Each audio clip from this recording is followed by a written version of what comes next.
Yo, what is up? What is up? What's going on, everybody? It's your boy Nonsense Nap here again with the car slash truck chronicles. Out of the truck today, your boy gonna bring you another One Piece review, episodes 11 through 15, or is it? Yeah, 11 through 15. Now, I watched 11 and 12 last night. I honestly don't really remember. I'm fairly tired. Granted, I've already watched this, so I know essentially what kind of goes on.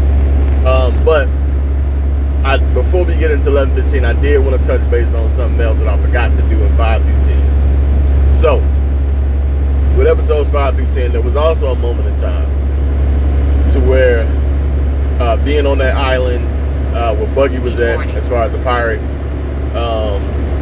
Buggy as far as the pirate. Excuse me. Where Buggy the pirate was at. As far as I know, I don't know the name of the island. But there's a mayor there, and he said they just constructed this town no less than, I guess, 40 years ago. Currently, and this is spoiler warning right now. Essentially, we get mentioned as far as in the Reverie, the Rocks Pirates, and they were put together approximately 40 years ago. That was the era before Roger. So, for me, I just want to kind of like keep a timeline of any time it's mentioned of 40 years or more, roughly years ago, as far as I get the One Piece first, and that's the first time I heard anybody say anything in regards to it. So it was the mayor. I can't remember his name. He starts with like a D or a B. But he was the first one to mention that. Excuse me. Now, getting into 11 and 15, since we're back in Syrup Village, plan has already been in place. So, Usopp is pretty much running around trying to tell everybody, you know, what's going to happen. Klahadore is a criminal. He's a pirate. He's a fraud. You know, he's trying to kill Kaya, so this way he can have her money and estate, and you know, pretty much anything that was promised to her as far as like finances, and you know, kind of go from there. Also, by doing so, he's going to kill her and pretty much have Django write out her will to where it's mentioning his name, you know, so he's going to have her write out a will, put it in Klahadore name, so this way he can get the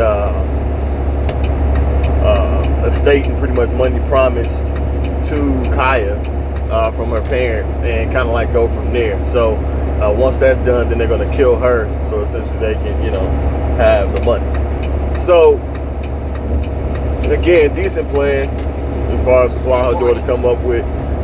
Pretty much all his plans go executed perfectly, because he's 100 plan Captain Kuro was his name, but he doesn't want to be a pirate anymore. We see that in episode 15, but before I get there ahead of myself, backing up going to 12, 13, pretty much again we still, well, even in 11, excuse me, to finish up that, we still see Usopp going around telling everybody they don't believe him, because again, he's crying wolf is what they pretty much assume.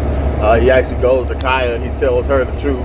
She doesn't believe him either, and he tries to have her escape. He essentially gets her all the way down and to the ground from her second story window. And I'm gonna be honest, like, Usopp in the Syrup Village was brave. Like 5 through 10 episodes, my man came down like Batman with the grappling hook from the tree branch, had the utility belt, went back inside, stole on my man's Klahadore, you know what I'm saying? Like, the boy was doing his thing, and then you got him here the same way. Mary pulls out a gun, he falls out the back of the window, grabs onto the tree branch, while holding Kaya, mind you, drops down, she ain't injured or hurt, they both good. Mary somehow gets back downstairs, and in time, because Kaya slaps him because she doesn't trust nor believe what Usopp is saying, which kind of sucks, you know, but understandably so. If you constantly lying all the time, that's the risk you play with that. So she slaps him. He's surprised by that, so he tries to dip out. Mary's about to pop my man's in the back. Kaya comes in, and essentially intervenes from Mary killing him, and he winds up like shooting his shoulder. So he runs, goes and tells the Usopp pirates, they nothing to worry about, pretty much lying to them like, man, I was just joking, this, that, and the third. So they were kind of like disappointed in him for lying and stuff like that. So they walked away, and then we kind of get into episode 12 of things, because they're pretty much going to plan to stop the pirates. So Usopp talks to Luffy, Nami, and Zoro. They pretty much say, hey man, we're gonna help you out. We wanna again help you because you're a brave person, so it's not because you're lying, it's not because this, that, and the third, anything else, you're weak or anything like that. We want to help you out because you're a good guy, you're a good dude, so then we see his plan kind of gets unfolded. He's on the South Shore beach, I guess, and puts down this oil that goes up the hill. Well, they're on a hill, so he puts down this oil. So essentially, if someone tries to come up, they'll constantly keep falling. And then with Usopp with his sniper skills, he can kind of keep them at bay. So not a bad idea, but drawback, they went to the other side. So they're on the North Shore. So now they have to run to the opposite side. Usopp tells them it's about 3 minutes if you run as fast as you can. So that's Usopp's speed, about 3 minutes. And we know, spoiler warning, SBS wise, Luffy is faster than Usopp on the straight ahead. So Luffy pretty much saying he'll get there in 20 seconds. I don't know if this is that degree, but if my man's can just, if I wish they was able to like have him just stretch his legs, so he can keep him like that and just walk. They would get to places hella fast. You know what I'm saying? You can take one step, that'd be like a mile, nigga. You know what I'm saying? Like, come on. But anyway, as far as in the anime, Luffy and Zoro get lost heading there. Well, Zoro technically doesn't get lost in this particular case. He gets held back because Nami starts to slip, pulls Zoro down, and Zoro winds up getting stuck at the bottom of the oil, and he has to find a way to climb himself back up. So Nami starts to run after Usopp. Luffy took off before everybody else and did not wind up being there first because he kept going to the coldest place, which what he felt like what North would be. So essentially, long story short than that, Usopp arrives first. He can't handle everybody by himself, but he's putting on a strong performance. And then we actually get into the nitty gritty of things. So 13 to 14 as far as the fight. Django is doing a good job hypnotizing his people, making them stronger, along with the fact of hypnotizing Luffy because he's so simple-minded. So he got stronger as well too. So again, the first to arrive would be Usopp. Nami came shortly after. They tried to hold their own, but it wasn't working. Usopp got decimated. Nami got a little roughed up, and then came in Luffy and Zoro to essentially keep the pirates at bay. So the cat pirates at bay. So then at this particular point, Django decides to use his hypnosis and make his opponent makes his people stronger, which also makes his opponent Luffy stronger. In doing so, and essentially Luffy then still one-ups the cat pirates. Furthermore, by grabbing part of their ship, breaking it off, and trying to hit them with it. But at that particular point, Django put him to sleep, so he didn't have to worry about Luffy anymore. Zoro had a clash between the Meow Band brothers, and pretty much got rid of one fairly easy. Second one was a little tough because he was a little bigger guy, so he had a little bit more weight to him plus muscle. So that's why it took a little longer getting rid of him and disposing of, but essentially that got taken care of. Then Captain Kuro shows up because he's pissed. He's a man about time and everything, so if you're on time, you're late. 5 minutes early, you're on time. So that's his type of motto, so he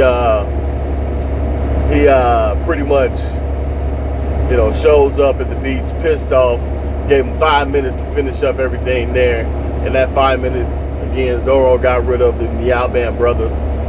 So, you know, he's about to go on his attack and pretty much kill everybody. Now, at this particular point in time, Kaya shows up as well. So now we're getting into like episode 15. And she pretty much voicing how she felt about things. Captain Kuro don't give a damn because he's like, look, nigga, I had to put up with all your shit for 3 years. I'm tired of it. I'm tired. You gotta die. You know, she's like, I'm gonna give you all my money. That's cool. So I'm gonna take it anyway. But you still gotta die. You know, so it's like, damn, nigga, ruthless. But, you know, so he, Captain Kuro pretty much, he doesn't attack Kaya, but he goes at her. Usopp intervenes because she had a gun. Usopp intervenes, grabs the gun, and like just pulls the trigger, no hesitation. That's what I'm saying. Like Usopp, the Sir Village, brave as hell. Like he gave Captain Kuro, he gave no fucks about Captain Kuro whatsoever. Like, look, man, I'm coming for your head, your Smitty, your cap, your dome, all of it. I want the whole parts. You feel me? So I don't understand like why he got so weak, I guess. But going for it, you know, pulls the trigger. Captain Kuro, now I'm gonna say spoiler alert here. This man dodges a bullet, a gunshot, point blank range. You can't tell me this man ain't got observation hockey. You can't tell me he don't have it. There's no way somebody back in that particular time in the East Blue with no hockey is going to be able to dodge that at close range. You know, like I don't see that happen. Now we already know it's got mentioned. You know, we've seen mention of it earlier with Shanks. Potential mention of it again in this same particular arc with Zoro, knowing that Usopp was there. You know, so it's definitely moments and times where we've seen hints of it, but we're just not aware of it because it wasn't presented into the story until late. So, again, spoiler warning for that, but I feel like Captain Kuro most definitely has hockey, at least observation hockey. Now, as far as armament goes, I think he has the invisible part of it. I don't think he has the coding, obviously. Because he was able to put a hit on Luffy. They essentially, and again I'm jumping the gun here, once Usopp shot the gun, Captain Kuro got behind my man's, put his little claws or whatever behind Usopp's head. He was pretty much about to, like, I guess either kill him, hurt him, injure him fairly badly, you know. But Luffy stretches his arm out and pow, one to the kisser, you know, knocks my man's back. So at this point, Usopp Pirates show up, the kids do. They get the beating on Captain Kuro. Everybody's surprised and shocked, like, yo, these kids gonna die. They run up to Usopp, pretty much like, yo, you know, what can we do to help? We surprised and shocked that you're here fighting, but we knew you as our captain, that's something you can do, so we're proud as well. You know, so that just like uplifts, you know, my spirits as far as like watching that, because it's just like, man, the type of person Usopp was, he's an honorable guy. You know, he's just not the strongest. But if he was fairly strong too, to go with that honor, the boy would be a beast. You know, so it's just good to see that, you know, you still got support even in some, it would seem like in your glim of dark times, or not even like good, you know, some good times as well too. But in this particular case, you know, they there, pretty much Usopp tells them to run away with Kaya to keep her safe because, you know, they're still trying to kill her. But in the midst of doing that, Zoro carries Usopp into the forest because Usopp can't move. So they're essentially going to follow after Kaya and the kids, who is followed by Django to try to kill her, to essentially still get her to make the will. And they're essentially followed by Usopp and Zoro. And Luffy and Captain Kuro are fighting each other. Now, in this particular episode of 15, has a flashback back to where I mentioned before with Captain Morgan. He was essentially on the Navy ship that was attacking his Captain Kuro ship, and they were, you know, essentially trying to capture him. Now Captain Kuro like, look, man, I'm tired. You know, like, my name out there, I'm infamous. You know, I'm tired of constantly running, trying to fight off people. y'all getting on my nerves. Like, being a pirate, I just wanted to, you know, have this status and that's it. Not constantly be on the run and dealing with the Navy. You know, like y'all getting on my nerves. So he just like, look, this ain't for me. I'm done. I'm gonna die today. You know, like, how you gonna die? And that's what Django's saying. How you gonna die? You the captain. You can't die. He's like, nah, you the captain now. I ain't here no more. So he comes up with this scheme to pretty much hypnotize one of his crewmates that looks like him, and pretty much in doing so, he goes over there to the Navy ship in a dinghy by itself and decimates everybody on the ship. Cannon fire stops. They pull up, and Django hypnotizes the guy that looks like Captain Kuro, has him attached to the mast, while Captain Morgan, who was the only one that survived the attack, Kuro steps on his jaw and breaks it, and pretty much they hypnotize him as well in believing that he was the one who single-handedly took down Captain Kuro. So, you know, with that flashback, we get a lot of tie-ins essentially again on what happened early on with Captain Morgan. So I don't think he was still hypnotized per se. I think he just took on the persona of that. And, you know, he's Axe Hand Morgan now because, you know, he lost his arm, Axe Hand, and then he had that steel jaw because Kuro stepped on it. So we can see there the level of difference between Captain Kuro and Morgan. Now, mind you, Morgan got taken out by Zoro, you know, in that particular fight. Captain Kuro is now fighting Luffy, and Kuro's pretty much early on right now in episode 15 doing a decent job. Granted, he did get one hit by Luffy, you know, in the start of the fight, but Luffy's attacks aren't hitting, and that's because of Captain Kuro having like the first early form of Rokishi. So that's essentially what Luffy develops, spoiler warning, as far as in Gear Second. So we're seeing that at an earlier stage with Captain Kuro constantly moving his feet to make it seem like he's disappearing, but he's just moving fairly fast. So we get to see that, along with the fact of him actually getting a hit on Luffy. One would assume that he has Haki because nobody else can hit Luffy because he's rubber. He doesn't take physical damage, you know. So I know Luffy says you nicked me, so it would make it seem like the claws is what cut him. But I think, you know, when somebody say nick as well too, it could be from a punch also. So I think Captain Kuro did punch him. He didn't cut him. So yeah, that's what I've seen as far as 11 through 15. Nothing else really stuck out to me at the moment. I'm trying to remember if anything else. Nope, that's it.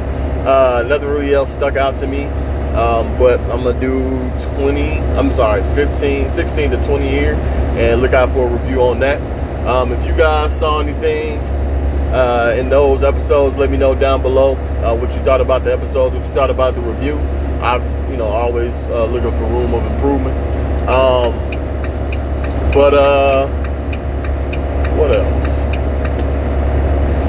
I feel like it's something else I forgot to mention. If it comes to me, I'll put it in the next review.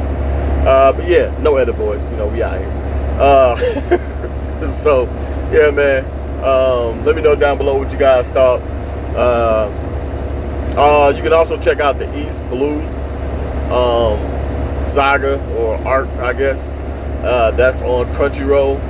The whole entirety of the East Blue, so you don't have to, you know, check episode by episode if you don't want to, because it's a lot of episodes in the East Blue. So I would check that out as well too, or you can check it out. I think it's on Funimation too as well.